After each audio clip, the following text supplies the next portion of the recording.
What happens when we chase every distraction online? The answer was revealed long ago at a royal feast, where one man consumed everything but enjoyed nothing. Once in a time of kings and castles, a wedding was declared across the land. The king opened his gates with a decree. Tonight, no man shall go hungry.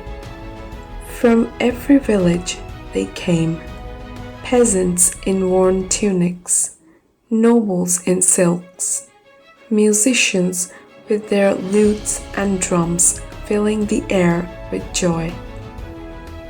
The banquet hall glowed with torchlight. Shadows danced across stone walls. Tables stretched endlessly, heavy with roasted lamb, golden goblets of wine, fruits glistening like jewels, honey pies steaming sweet. The air was alive with laughter, the scent of bread and spice. It was a feast so grand it seemed no one could leave unsatisfied. Among the guests sat a humble man. For him, this night was a dream, the kind of abundance he had never known. At first, he ate slowly, a grape, bursting sweet, a slice of meat, tender and warm. He smiled, grateful. But then a thought stirred in his mind. What if I missed something better? His eyes darted to the next platter, then the next. He dropped grapes for lamb. He left lamb for pies. He gulped wine with one hand, tore bread with the other. Plates clattered, food spilled.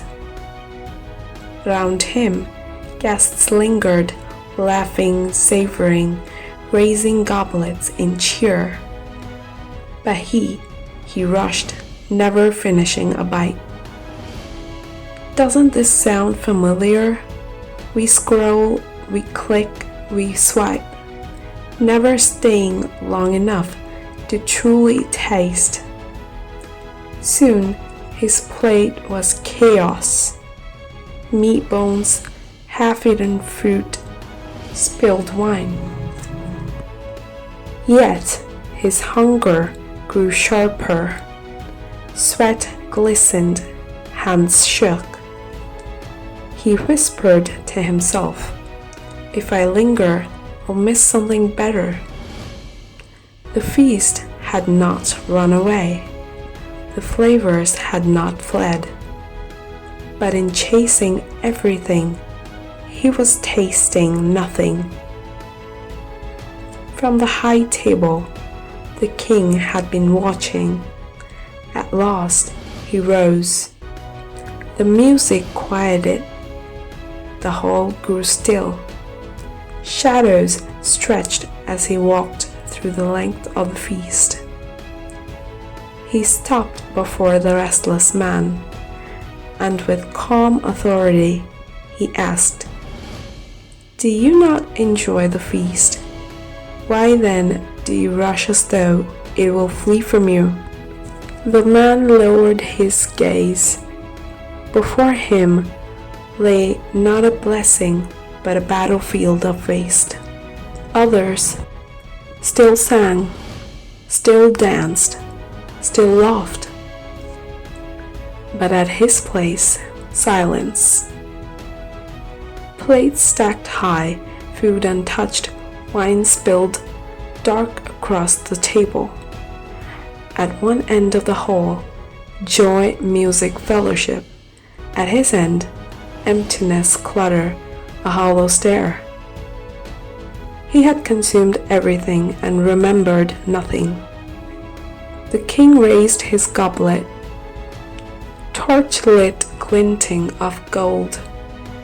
He spoke so all could hear. A feast is not measured by how much you consume, but by how deeply you savor. He who chases every dish leaves hungry. He who lingers with one flavor leaves fulfilled, and the whole understood. Centuries have passed, but the story remains. For today, our tables are not filled with food, but with endless screens and endless noise. We chase videos, posts, feeds, always rushing to the next, never savoring the one before. Like the man at the feast, we consume everything and remember nothing. But there is another way: to pause, to savor, for attention is the true feast, and to slow down is to truly live. So ask yourself, do you want to live like the man at the feast, jumping from one thing to another, always chasing but never full?